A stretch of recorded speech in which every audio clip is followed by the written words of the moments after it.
கர்த்தர் என் மேய்ப்பராய் இருக்கின்றார், ஆதலால் எனக்கு ஒரு குறையும் இல்லை. நமது தேவன் நமக்கு உதவுவார். மாறுபாடான பாதைகளிலும் கோணலான வழிகளிலும் நடக்கிறவர்களுக்கு நீ தப்புவிக்கப்படுவாய். மகிழ்ந்து களிகூறு, கர்த்தர் பெரிய காரியங்களை செய்வார். என் எதிரியே, எனக்கு விரோதமாக சந்தோஷப்படாதே. நான் விழுந்தாலும் எழுந்திருப்பேன். நான் இருளிலே உட்கார்ந்தால் கர்த்தர் எனக்கு வெளிச்சமாயிருப்பார். என் தேவனுடைய கை என்னை தாங்கும். நிச்சயமாக என் தேவனுடைய கரம் என்னை பலப்படுத்தும். அஞ்சாதீர்கள், கவலைப்படாதீர்கள். கர்த்தர் உங்களோடு கூட இருக்கிறார். தேவனே உங்கள் சார்பில் செயலாற்றுவார். கர்த்தர் சொல்லுகிறார், நான் உன்னை பாதுகாப்பேன்.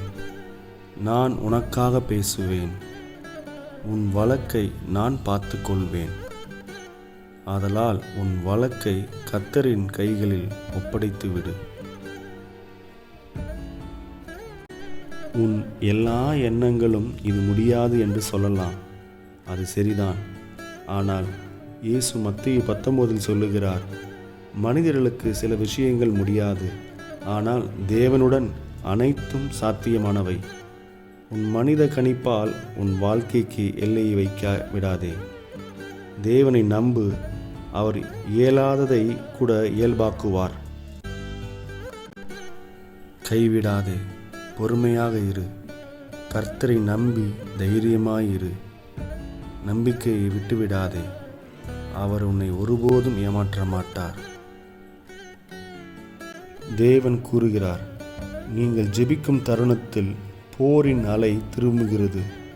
நீங்கள் விசுவாசத்தில் ஜெபிக்கும் போது தேவன் ஒரு அதிசயமான காரியத்தை செய்கிறார். நம்பிக்கையோடு தேவனிடம் ஜெபம் பண்ணுங்கள்.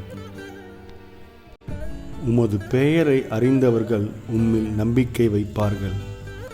ஏனெனில் கர்த்தாவே, உம்மை தேடுகிறவர்களை நீர் ஒருபோதும் கைவிடுவதில்லை.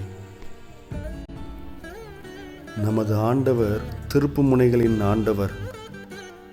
தாவீதுக்காக தடைகளை உடைத்து வழியை திறந்த அதே தேவன் இன்று உங்களுக்காக செயல்படுகிறார். எந்த சுவரும் நிற்க முடியாது, எந்த தடையும் உங்களை தடுக்க முடியாது.